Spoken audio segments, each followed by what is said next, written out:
ನಾರಾಯಣಂ ನಮಸ್ಕೃತ್ಯ ನರಂ ಚೈವ ನರೋತ್ತಮಂ ದೇವೀಂ ಸರಸ್ವತೀಂ ವ್ಯಾಸಂ ತತೋ ಜಯಮುದೀರಯೇ.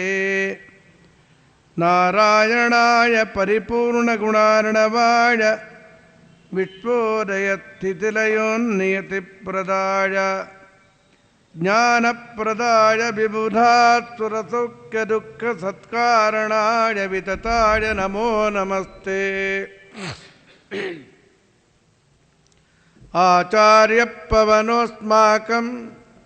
ಆಚಾರ್ಯಾಣಿ ಚ ಭಾರತಿ ದೇವೋ ನಾರಾಯಣಶ್ರೀಷಃ ದೇವೀ ಮಂಗಲದೇವತಾ ಯತ್ಸ್ವಾನುಭಾವಮಖಿಲಶ್ರುತಿಸಾರಮೇಕಂ ಅಧ್ಯಾತ್ಮದೀಪಮತಿತಿತೀರ್ಷತಂ ತಮೋಂಧಂ ಸಂಸಾರಿಣಾಂ ಕರುಣಯಾಃ ಪುರಾಣಗುಖ್ಯಂ ತಂ ವ್ಯಾಸಸೂನುಮುಪಯಾಮಿ ಗುರುಂ ಮುನೀನಾಂ. ಶ್ರುತಿಕ್ಷೀರಾಬ್ಧಿಮಾಮಥ್ಯ ಧೀಮಂದರಮಹೀಭೃತ ಪ್ರಾಪ್ತಾ ನ್ಯಾಯಸುಧಾರ್ಯೇನ ತಂಜಯೀಂದ್ರಮಹಂ ಭಜೆ. ಅಂಜನಾಸೂನುಸಾನ್ನಿಧ್ಯಾದ್ವಿಜಯೇನ ವಿರಾಜಿತಂ ಅಜಿತಪ್ರೀತಿಜನಕಂ ಭಜೇಹಂ ವಿಜಯಧ್ವಜಂ. ಸಮುತ್ಥಾರ್ಯ ತಮಸ್ತೋಮಂ ಸನ್ಮಾರ್ಗಂ ಸಂಪ್ರಕಾಶ್ಯ ಚ ಸದಾ ವಿಷ್ಣುಪದಾಸಕ್ತಂ ಸೇವೆ ಬ್ರಹ್ಮಣ್ಯಭತ್ಕರಂ.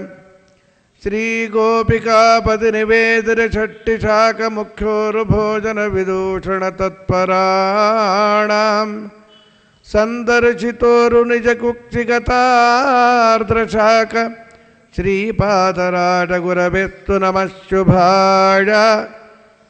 ವ್ಯಾಸರಾಜೇಂದುಮಾಶಾಸೆ ಚಂದ್ರಿಕಾಯಚ್ಚ ಸಮ್ಮತ ದುರ್ವಾರಿಚೋರಾನ್ವಿದ್ರಾವ್ಯ ರಕ್ಷಿತಂ ಭುವನತ್ರಯಂ.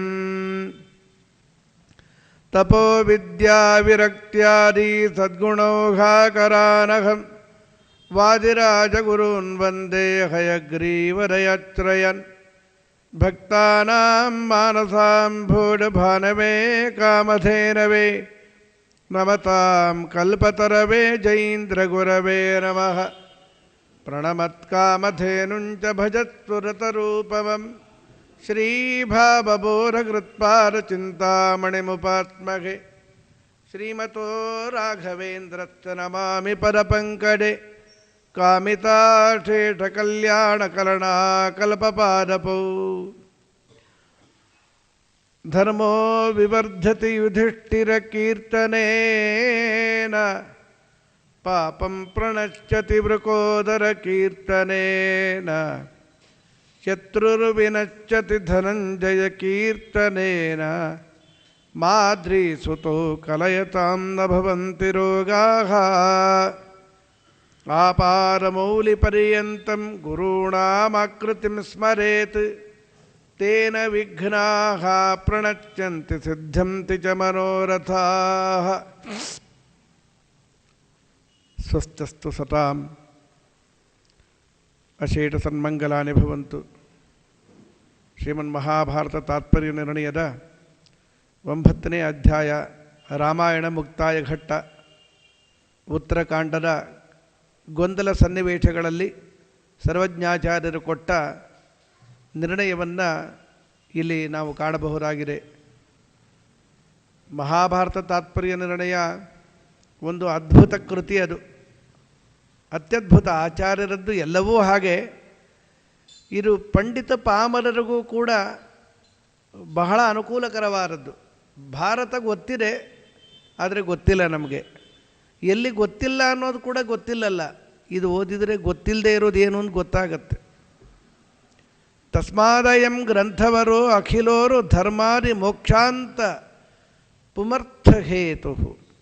ಕಿಂ ಬೋಧಿತೈಃ ಅಸ್ಯ ಗುಣೈಃ ತಥೋ ಅನ್ಯೈಃ ನಾರಾಯಣಃ ಪ್ರೀತಿಮುಪೈತ್ಯತೋಲಂ. ಗುರು ಧರ್ಮಾದಿ ಮೋಕ್ಷಾಂತ ಪುಮರ್ಥಹೇತು. ಈ ಗ್ರಂಥ ಪಾರಾಯಣ ಮಾಡಿದ್ರಾಯಿತು, ಪುರುಷಾರ್ಥ ಚತುಷ್ಟಯವನ್ನು ಕೊಡುವ ದಿವ್ಯ ಸಂಜೀವನಿ ಇದು. ಎಲ್ಲವೂ ಇದೆ ಮಹಾಭಾರತದಲ್ಲಿ. ಏನಿಲ್ಲ, ಯದಿಹಾಸ್ತಿ ತದನ್ಯತ್ರ ಎನ್ನೇಹಾಸ್ತಿ ನ ಕುತ್ರಚಿತು. ಇಷ್ಟು ಅದ್ಭುತವಾದ ಗ್ರಂಥರತ್ನ ಅಲ್ವಾ, ಎಲ್ಲವೂ ತುಂಬಿದೆ. ಆದರೆ ಇರಬಾರದ್ದು ಬೇಕಾದಷ್ಟು ಕಾಲಕ್ರಮದಲ್ಲಿ ಹೊರಟೋಗಿದೆ, ಈ ಗ್ರಂಥದಲ್ಲಿ ಸೇರಿಕೊಂಡು ಬಿಟ್ಟಿದೆ.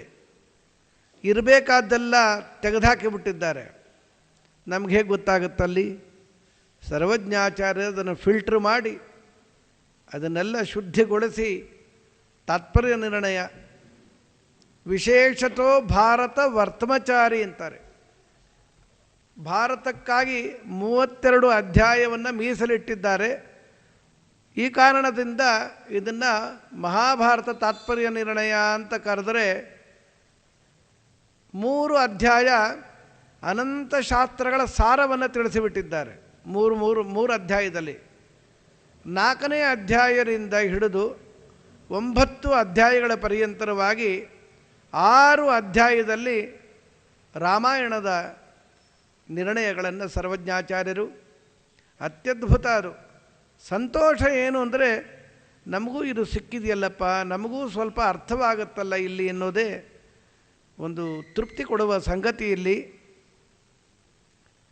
ಪೂರ್ವಕಥಾ 8ನೇ ಅಧ್ಯಾಯದ ಮುಕ್ತಾಯ ಘಟ್ಟದಲ್ಲಿ ಹನುಮಂತ ದೇವರಷ್ಟು ಸೇವೆ ಮಾಡಿದವರು ಯಾರಿದ್ದಾರೆ? ಯಾರ್ಯಾರೂ ಇಲ್ಲ.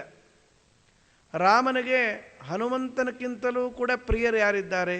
ಸೀತೆ ಇದ್ದಾಳಲ್ವ, ಇದ್ದಾಳೆ, ಅವಳು ನಿತ್ಯ ಭಕ್ತಳು, ಅವಳನ್ನು ಬಿಟ್ಟುಬಿಡ್ಬೇಕಲ್ವ. ಅದನ್ನು ಹೇಳೋದೇನಿದೆ? ಏನು ಬೇಕಾದ್ರೂ ಕೊಡಲಿಕ್ಕೆ ಸಿದ್ಧನಾಗಿದ್ದಾನೆ ಶ್ರೀರಾಮಚಂದ್ರ. ಹನುಮಂತ ಇವರಿಗೆಲ್ಲ ನಾನು ಪ್ರತ್ಯುಪಕಾರ ಮಾಡಿಬಿಡಬಹುದು ಬೇರೆ ಬೇರೆ ಕಪಿಗಳಿಗೆ, ನಿನಗೆ ಮಾತ್ರ ಪ್ರತ್ಯುಪಕಾರ ಮಾಡಿ ಮುಗಿಸಲು ಸಾಧ್ಯವೇ ಇಲ್ಲ.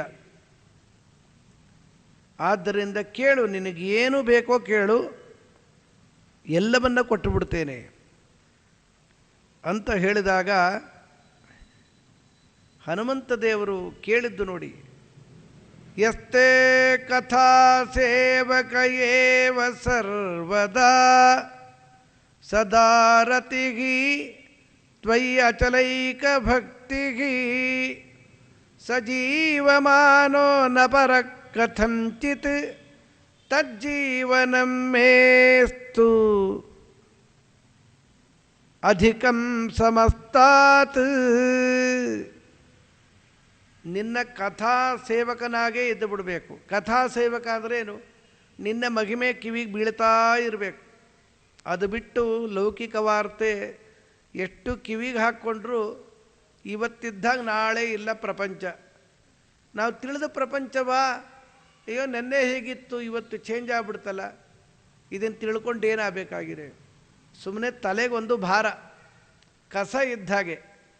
ಲೋಕದ ವಾರ್ತೆಯನ್ನು ಅತಿಯಾಗಿ ನಾವು ತುಂಬಿಕೊಳ್ಳೋದಿದೆಯಲ್ಲ, ಅದರಿಂದ ಯಾವ ಪುರುಷಾರ್ಥವೂ ಇಲ್ಲ. ಕೆಲವರೆಲ್ಲ ಸಾಕಷ್ಟು ಪೇಪರ್ಗಳು ಓದ್ತಾನೆ ಇರ್ತಾರೆ, ಬೆಳಗಿಂದ ಸಂಜೆಯವರೆಗೂ ಓದ್ತಾರೆ ಪಾಪ. ನ್ಯೂಸ್ ನೋಡ್ತಾರೆ, ಪೇಪರ್ ಓದ್ತಾರೆ, ಸಾಲದು ಅಂತ ಅದನ್ನು ಹಂಚ್ಕೊಳ್ತಾರೆ ಇನ್ನೊಬ್ಬರ ಹತ್ರ, ಓದ್ದವ್ರ ಹತ್ರ. ನೀವು ಓದಿದ್ರ ಇವತ್ತು ಇಂಪಾರ್ಟೆಂಟ್ ನ್ಯೂಸು ಅಂತಾರೆ. ಓದಿದ್ವಿ, ಇಬ್ಬರಿಗೂ ಒಂದೇ ಟೇಸ್ಟ್ ಆಗ್ಬಿಟ್ರೆ ಅದು ಟ್ಯೂನಪ್ ಆಗ್ಬಿಡುತ್ತೆ. 2 ಗಂಟೆ ಓದಿದರೆ ಇನ್ನು 2 ಗಂಟೆ ಚರ್ಚೆ ಮಾಡ್ತಾರೆ. ಪ್ರಪಂಚ ಏನಾದರೂ ಇವರು ಚರ್ಚೆ ಮಾಡಿದ್ರಿಂದ ಏನಾಗುತ್ತೆ ಹೇಳಿ? ಅಷ್ಟೇ ಕಾಲದಲ್ಲಿ ಹರಿನಾಮ ಸ್ಮರಣೆ ಮಾಡ್ಬೋದಾಗಿತ್ತಲ್ಲ, ಮಾಡಲ್ಲ. ಯಾಕೆ? ಅಭ್ಯಾಸ ಇಲ್ಲ ಅವರಿಗೆ. ಇತಿ ಸೂರಯಸ್ತ್ರಧಿಪತೆ ಅಖಿಲ ಲೋಕಮಲಕ್ಷಪಣಂ ತವ ಕಥಾಮೃತಾಬ್ಧಿಂ ಅವಗಾಕ್ಯ ತಪಂಸಿ ಜಹುಃ ಕಿಮುತ ಪುನಃ ಸ್ವಧಾಮ ವಿಧುತಾಶಯ ಕಾಲಗುಣಾಃ ಪರಮ ಭಜಂತಿ ಪದಂ ಅಜಸ್ರ ಸುಖಾನುಭವಂ. ಸಂಸಾರದ ನಾನಾ ಬಗೆಯಾದ ತಾಪತ್ರಯದ ವೇಳೆಯಲ್ಲಿಯೇನೆ ಆ ಸುಖರೂಪಿಯಾದ ಪರಮಾತ್ಮನ ವಾರ್ತೆಯನ್ನು ಕೇಳ್ತಾ ಹೋದಾಗ ನಮಗೆ ಆಗುವ ಲಾಭ ಏನು ಗೊತ್ತಾ? ಎಲ್ಲ ದುಃಖಗಳು ಮರ್ತು ಹೊಟ್ಟೋಗುತ್ತೆ. ನಂದೇನ ದುಃಖ ಅಂತ ಮರ್ತೋಗೋದಲ್ಲ, ತಾತ್ಕಾಲಿಕವಾದ ರಿಲೀಫ್ ಮಾತ್ರ ಅಲ್ಲ, ಸಂಸಾರದ ಬಿಡುಗಡೆಯನ್ನೇ ಮಾಡಿಬಿಡುತ್ತೆ. ಇಲ್ಲಿಯೇನೆ ಒಬ್ಬ ಶ್ರೇಷ್ಠ ಭಕ್ತನಾದ ವ್ಯಕ್ತಿ ದೇವರ ವಾರ್ತೆ ಕೇಳ್ತಾ ಇದ್ದ ಅಂದರೆ ಏನೋ ಒಂದು ಆನಂದ ಆಗುತ್ತೆ. ಅದನ್ನು ಹೇಳಲಿಕ್ಕೆ ಸಾಧ್ಯವಿಲ್ಲ. ಆ ಅವ್ಯಕ್ತವಾದ ಆನಂದವನ್ನು ಶಬ್ದದಿಂದ ಏನು ಪ್ರತಿಪಾದನೆ ಮಾಡೋದು? ಅಂತರಂಗ ಶುದ್ಧಿ ಆಗತ್ತೆ. ಇನ್ನೊಂದು ಅಖಿಲ ಲೋಕ ಮಲಕ್ಷಪಣಂ, ಶ್ರವಣ ಮಾಡುವ ಎಲ್ಲ ಮುಕ್ತಿಯೋಗ್ಯರ ಮಲ ಅಂದರೆ ಪಾಪ, ಅವಿದ್ಯಾ ಇವೆಲ್ಲವೂ ತೊಳೆದು ಹೊಟ್ಟೋಗುತ್ತೆ. ಸಂಸಾರಾವಸ್ಥೆಯಲ್ಲಿಯೇ ಇಂಥ ದೊಡ್ಡ ಲಾಭವಿದ್ದ ಮೇಲೆ ಇನ್ನು ಮೋಕ್ಷವನ್ನು ತಲುಪಿದ ಮೇಲೆ ಎಲ್ಲಿ ಆಯಾಸ, ಎಲ್ಲಿ ದುಃಖ, ಎಲ್ಲ ಕಳಚಿಕೊಂಡು ಹೊಟ್ಟೋಗಿರ್ತಾನಡಿ. ದುಃಖದ ಮೂಲ ಏನು ಗೊತ್ತಾ? ಆಶಯ, ಕಾಲ. ಎರಡು ಕಾಲದಿಂದ ನಾವು ಮುದುಕರಾಗಿ ಬಿಡ್ತೇವೆ. ಹುಡುಗರಾಗಿದ್ವಿ, ಎಲ್ಲಿ ಬೇಕಾದ್ರೆ ಹೇಗೆ ಬೇಕಾದ್ರೆ ಹಾರ್ತಾ ಇದ್ವಿ. ಬಾವಿ, ಕೆರೆ, ಸಮುದ್ರ ಯಾವುದೂ ಭಯವಿರಲಿ. ಈಗ ಹಾರಿದ್ರೆ ಆಮೇಲೆ ಗರುಡ ಪುರಾಣ ಹೇಳಿಸ್ಬೇಕಟ್ಟೆ, ಹಾರಿದ್ರು ಬರಲೇ ಇಲ್ಲ, ಮೇಲೆ ಹೊಟ್ಟೋದ್ರು ಅಂತ. ಗತಿಸಿದ ಯೌವನವನ್ನು ತಂದುಕೊಂಡ್ರೆ ಏನು ಲಾಭ ಇದೆ? ಅದೊಂದು ದೇವರು ಕೊಟ್ಟ ವರ.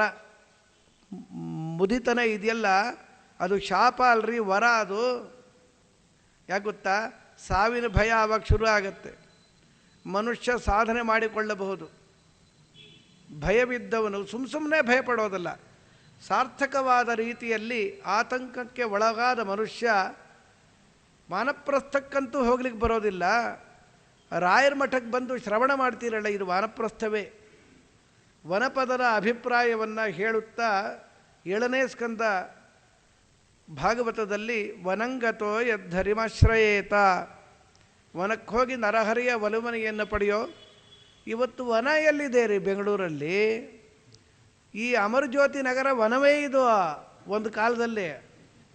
ಇವತ್ತು ನಾಡಾಗಿ ಕೂತ್ಕೊಂಡ್ಬಿಟ್ಟಿದೆ. 50 ವರ್ಷದ ಕೆಳಗೆ ಗುಡ್ಡಗಾಡು, ಹೇಳೋರಿಲ್ಲ ಕೇಳೋರಿಲ್ಲ, ಎಲ್ಲಿ ಬೇಕಾರಲ್ಲಿ ಮರಗಳು ಬೆಳೆದು ಸಮೃದ್ಧವಾಗಿತ್ತು. ಇವತ್ತು ಇದೇನಾ? ನಿಜವಾಗಲೂ 50 ವರ್ಷದ ಕೆಳಗಿನ ಇದೇನಾ ಇದು ಅನಿಸತ್ತೆ. ಹಾಗಾದರೆ ವನಗಳೆಲ್ಲ ನಿರ್ನಾಮ ಆಗ್ಬಿಟ್ಟಿದೆ. ಎಲ್ಲಿಗೆ ಹೋಗೋಣ, ಯಾವ ವನಕ್ಕೆ ಹೋಗೋಣ? ಯಾವುದು ವನ ಅಂದರೆ, ವನ ಅಂದರೆ ಸಜ್ಜನರು ಅಂತ ಅರ್ಥ. ಕಾಡಿದ್ದರೆ ನಾಡು ಅಂತಾರಲ್ಲ, ವನವಿದ್ದರೆ ನಾಡು. ಯಾಕೆ? ಮಳೆ ಬೆಳೆಯದೆ, ಮಳೆ ಬೆಳೆ ಎಲ್ಲದಕ್ಕೂ ಮೂಲವೇ ವನ. ಅದು ಎಲ್ರಿಗೂ ಗೊತ್ತಿದೆ. ಕಾಡಿದ್ದರೆ ನಾಡು ಅಂತ ಅಲ್ಲಲ್ಲೆಲ್ಲ ಹಾಕಿರ್ತಾರೆ. ಒಂದು 4 ಗಿಡಗಳನ್ನು ಮಲ್ಲೇಶ್ವರದಲ್ಲಿ ಅರಣ್ಯ ಇಲಾಖೆ ಇದೆ, ಅಲ್ಲೊಂದು 4 ಗಿಡ ಇರುತ್ತೆ. ಯಾಕಂದರೆ ಅಲ್ಲಿರೋ ಕಳ್ಳರುಗಳೇ ನಿಜವಾದ ವನವನ್ನು ಬೋಳಿಸ್ಬಿಡ್ತಾ ಇರ್ತಾರೆ. ಎಲ್ಲಿ ವನ? ಈ ವನ ಹೊಟ್ಟೋಗಲಿ, ನಮಗೆ ದುರ್ಲಭವಾಗಿ ಬಿಟ್ಟಿದೆ. ಸಜ್ಜನರ ಸಹವಾಸವೆಂಬ ವನ ಇದೆಯಲ್ಲ, ಅದು ದೊರಕಿ ಬಿಟ್ಟಾಗ ಅಂತರಂಗರ ಕದ ತೆರೆದುಕೊಂಡು ಬಿಡುತ್ತೆ, ಧನ್ಯರಾಗಿ ಬಿಡ್ತೇವಲ್ಲಿ. ಅದಕ್ಕೆ ವನಂಗತೋ ಯದ್ಧರಿಮಾಶ್ರಯೇತ, ದೇವರಿಗೆ ವನ ಅಂತ ಹೆಸರು ನಿಜವಾಗಲು. ಯಾಕೆ? ಸರ್ವ ಸೇವ್ಯನಾಗಿದ್ದಾನೆ ರಮಾಬ್ರಹ್ಮಾದಿಗಳಿಂದ. ವನ ಸೇವಾಯಾಮ್ ಅಂತ, ವನ ಅಂತ ಕರೆಯೋರು, ಸೇವ್ಯ ಅಂತ. ವನವೂ ಸೇವ್ಯ. ನೀರಿಗೆ ವನ ಅಂತ ಕರೀತಾರೆ, ಬಹಳ ಜನಕ್ಕೆ ಗೊತ್ತಿಲ್ಲ. ಹೇಳಿದ್ರೆ ಓ ಹೌದೇ ಅನಿಸತ್ತೆ. ಯಾಕೆ ಹೇಳಿ? ಜಲಜ ಅಂದರೆ ಕಮಲ ಅಲ್ವಾ? ವನಜ ಅಂದರೂ ಕಮಲವೇ. ವನ ಅಂದರೆ ಜಲ, ಸರ್ವಸೇವಿ. ನೀರು ಯಾರಿಗೆ ಬೇಡ ರೀ? ಈ ಕಾರಣದಿಂದ ನೀರು ಬೇಕು. ವನಪದದ ನಮಗೆ ಗೊತ್ತಿರುವ ಅರ್ಥ ಅರಣ್ಯ ಬೇಕು, ಸಜ್ಜನರು ಬೇಕೇ ಬೇಕು. ಶ್ರೀಹರಿಯಂತೂ ಇದ್ದೇ ಇದ್ದಾನೆ, ಸ್ವತಂತ್ರನಾದ ಭಗವಂತ. ಇದೆಲ್ಲ ಇದ್ದಿದ್ದಕ್ಕೆ ನಾವೆಲ್ಲ ಇನ್ನೂ ಇಷ್ಟು ಕಳ್ಳರುಗಳು ನಮ್ಮನ್ನು ಆಳ್ತಾ ಇದ್ದರೂ ಕೂಡ ಉಪವಾಸ ಮಾಡಿಕೊಂಡು ಸಂತೋಷದಿಂದ, ದುಃಖವಿಲ್ಲ, ಆಯಾಸವಿಲ್ಲ. ಅಯ್ಯೋ ನನ್ನ ಕರ್ಮನೇ. ಕೆಲವರು ಅಂತ ಇರ್ತಾರೆ, ಮೊನ್ನೆ ಹೋಗಿತ್ತಲ್ಲ ಏಕಾದಶಿ, ತಿರ್ಗಾ ಒಕ್ಕರಿಸ್ತಲ್ಲ ಆಚಾರ್ಯ, ತಿಂಗಳಿಗೆ ಇರೋದೇ 2 ಏಕಾದಶಿ, ಮೊನ್ನೆ ಎಲ್ಲೋ ಹೋಯ್ತೋ. ಮತ್ತು ಇಷ್ಟಾಗಿ ಅವರೇನು ಉಪವಾಸ ಮಾಡಲ್ಲ, ಊಟ ಇರಲ್ಲ ಅಂತ ದುಃಖ. ಬೆಳಗ್ಗೆ ಮಧ್ಯಾಹ್ನ ರಾತ್ರಿ 3 ಹೊತ್ತು ಇಡ್ಲಿ ಚಪಾತಿ ವೆರೈಟಿಗಳು ತಿಂದು ಕೂತ್ಕೊಂಡ್ಬಿಟ್ಟಿರ್ತಾರೆ. ಇಷ್ಟು ಆಯಾಸ ಪಡ್ತಾರಲ್ಲ, ನಮಗೆ ಚೂರು ಆಯಾಸ ಇಲ್ಲ. ತಿಂದ ಮೇಲೆ ಆಯಾಸ ನಮಗೆ. ಉಪವಾಸದಲ್ಲಿ ಏನು ಆಯಾಸ? ಅಷ್ಟು ದೂರದಿಂದ ಇಲ್ಲಿ ಬರ್ತೀವಿ, ಹಾಯ್ ಅಂತಿರುತ್ತೆ. ದೇವರ ಕರುಣೆ ಬೇಕು ಎಲ್ಲದಕ್ಕೂ ಕೂಡ. ಅವನನ್ನು ಒಲಿಸಿಕೊಳ್ಳೋದಿದೆಯಲ್ಲ, ಆ ಪ್ರಯತ್ನವೇ ಒಂದು ಸುಖ. ಇನ್ನು ಒಲಿಸಿಕೊಂಡು ಬಿಟ್ರಂತೂ ನಾವು ಧನ್ಯರಾಗಿ ಬಿಡ್ತೇವಲ್ಲಿ. ಅದಕ್ಕೆ ಹನುಮಂತ ದೇವರು ಅವರು ಕೇಳಬೇಕಾಗಿಲ್ಲ, ಅನಾದಿ ಕಾಲದಿಂದ ದೇವರು ಕೊಟ್ಟೇ ಬಿಟ್ಟಿದ್ದಾನೆ. ನಾವು ಕೇಳಬೇಕಾಗಿದೆ. ಇರಲಿ ಬಿಡಿ, ನಾವು ಏನು ಕೇಳಬೇಕು?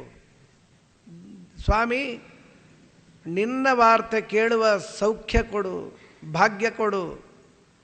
ಶ್ರವಣ ಮನಕಾನಂದವೀವುದು, ಭವಜನಿತ ದುಃಖಗಳ ಕಳೆವುದು. ವಿವಿಧ ಭೋಗಗಳನ್ನು ಈಗ ಪರಂಗಳಲಿತ್ತು ಸಲಹುವುದು. ಭುವನ ಪಾವನವೆನಿಪ ರಮಾಧವನ ಮಂಗಳ ಕಥೆಯ ಕಿವಿಗೊಟ್ಟಾಲಿಪುದು. ಭೂಸುರರು ದಿನ ದಿನದೀ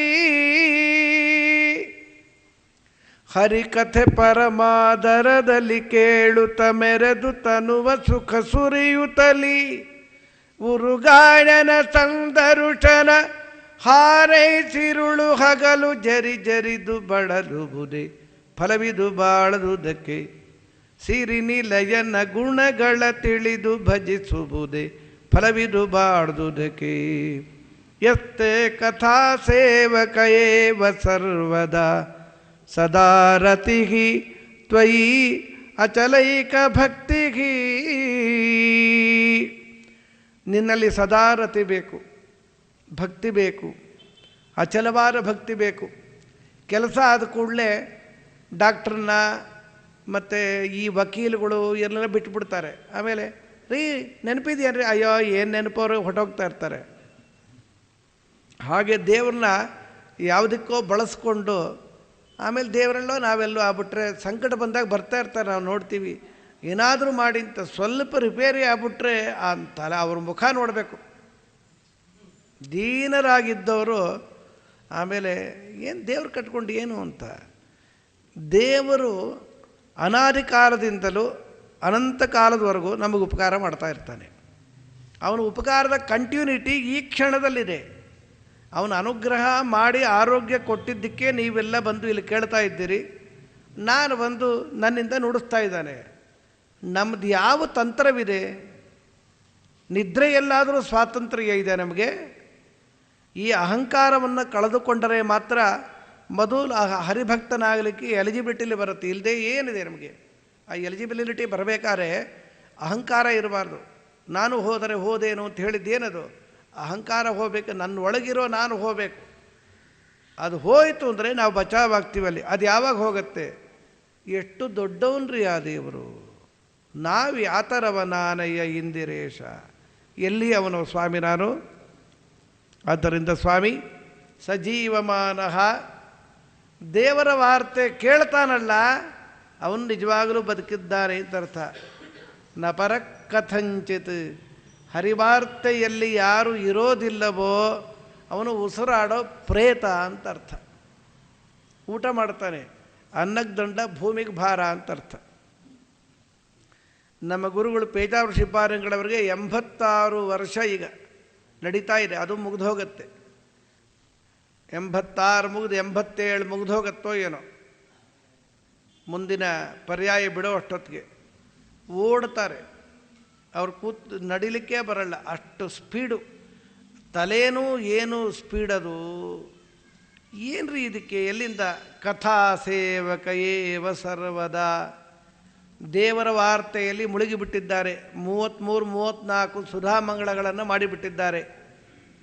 ಏನು ಸುಧಾಮಂಗಳ ಅಂದ್ರೇನು? ಬಹಳ ಕಷ್ಟ ಅದು. ಆ ಗ್ರಂಥ ಅರ್ಥವಾಗಿಲ್ಲ ಅಂತ ಅರ್ಥ ಆಗಲಿಕ್ಕೆ ಎಷ್ಟೋ ಜನ್ಮಗಳು ಬೇಕು. ಈ ಜನ್ಮ ಇಡೀ ಓದಿದರೆ ನಮ್ಗೆ ಅರ್ಥವಾಗಿದೆ ಅನಿಸ್ಬಿಡುತ್ತೆ. ಮುಂದಿನ ಜನ್ಮವು ಓದಾಗ ಅಯ್ಯೋ ಇದು ಅರ್ಥವಾಗಿಲ್ವೇ ಅಂತ ಅನಿಸುತ್ತೆ. ಅಂಥ ಒಂದು ಅತ್ಯದ್ಭುತವಾದ ಅದ್ಭುತ ಸುಧಾ ಅಂತಾರೆ. ಅದನ್ನು 34 ಬಾರಿ ನೂರಾರು ಸಾವಿರಾರು ವಿದ್ಯಾರ್ಥಿಗಳಿಗೆ ಪಾಠ ಹೇಳಿದ್ದಾರೆ ಅಂದರೆ ಆ ಕೃಷ್ಣನ ಕೃಪೆ ಎಷ್ಟು ಇದೆ ಅವರಲ್ಲಿ. ಇವ್ರನ್ನೆಲ್ಲ ನೋಡಿ ತಿಳ್ಕೋಬೇಕು. ಇವರು ಕಥಾ ಸೇವಕರಾಗಿದ್ದಕ್ಕೆ ಇಷ್ಟು ಆರೋಗ್ಯರಿಂದಿದ್ದಾರಪ್ಪ. ನಮಗೂ ಕೂಡಲೇ ರುಚಿಸಲ್ಲ. ದಿನಾ ಪಾಪ್ ಸಾಂಗ್ಸು ಅಥವಾ ಪಾಪಿಸ್ಟ್ ಸಾಂಗ್ಸು, ಸಿನಿಮಾ ಹಾಡು ಇದನ್ನೇ ಕೇಳೋರಿಗೆ ಒಳ್ಳೆ ಭೀಮಸೇನ್ ಜೋಶಿ ಹಾಡು ಹಾಕಿದರೆ ಅಂತ ಶುರು ಮಾಡಿದ್ರೆ ಯಾಕೆ ಅಳ್ತಾನಪ್ಪ ಅನಿಸ್ಬಿಡುತ್ತೆ. ಯಾಕೆ ಅದರ ಇನ್ವಾಲ್ವ್ಮೆಂಟ್ ಇರಲ್ಲ, ಜ್ಞಾನ ಇರೋದಿಲ್ಲಲ್ಲ. ಅದನ್ನು ಕೇಳಿ ಆನಂದಿಸುವ ಪರಿಸ್ಥಿತಿ ಇರೋದಿಲ್ಲ ಅವನಿಗೆ. ಯಾಕೆ ಫಾಸ್ಟ್ ಫುಡ್ಡು ಕಲಿಯುಗದಲ್ಲಿ ಎಲ್ಲರಿಗೂ ಫಾಸ್ಟ್ ಬೇಕಲ್ಲ. ಇದೇನು ರುಚಿಸತ್ರಿ ಅಷ್ಟೇ. ಇದು ರುಚಿಸಬೇಕಾದ್ರೆ ಅದೃಷ್ಟ ಬೇಕು, ಸುಮ್ಮನೆ ಎಲ್ಲರೂ ಅದು ಕೇಳಿ ಕೇಳಿ ಆದಮೇಲೆ ಅಲ್ಲೆಲ್ಲ ಅರುಚಿ ಬರುತ್ತೆ ನಮಗೆ.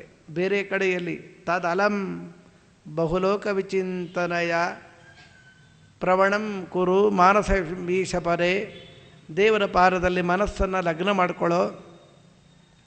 ಒಂದು ವಾರ ತೀವ್ರ ಪ್ರಯತ್ನ ಪಟ್ಟರೆ ನಮಗನ್ಸತ್ತೆ, ಓ ಹೌದಲ್ಲ ಕಾಲ ವ್ಯರ್ಥ ಮಾಡಿಬಿಟ್ಟನೆ ಅಂತ ಆಗಿ ಗೊತ್ತಾಗತ್ತೆ. ಅದು ಸಾರ್ಥಕ ಮಾಡ್ಕೊಂಬರು ಇನ್ನೊಂದು ಆಪ್ಷನ್ ಇಲ್ಲ. ದೇವರ ವಾರ್ತೆ ಬಿಟ್ಟುಬಿಟ್ಟು ಮತ್ತೊಂದು ಆಪ್ಷನ್ ಇದ್ದರೆ ಹೋಗಿ ಅನ್ಬೋದಾಗಿದ್ದು. ದುಃಖ ಕಳ್ಕೊಳ್ಳಿಕ್ಕೆ ಇನ್ನೊಂದಿಲ್ಲ.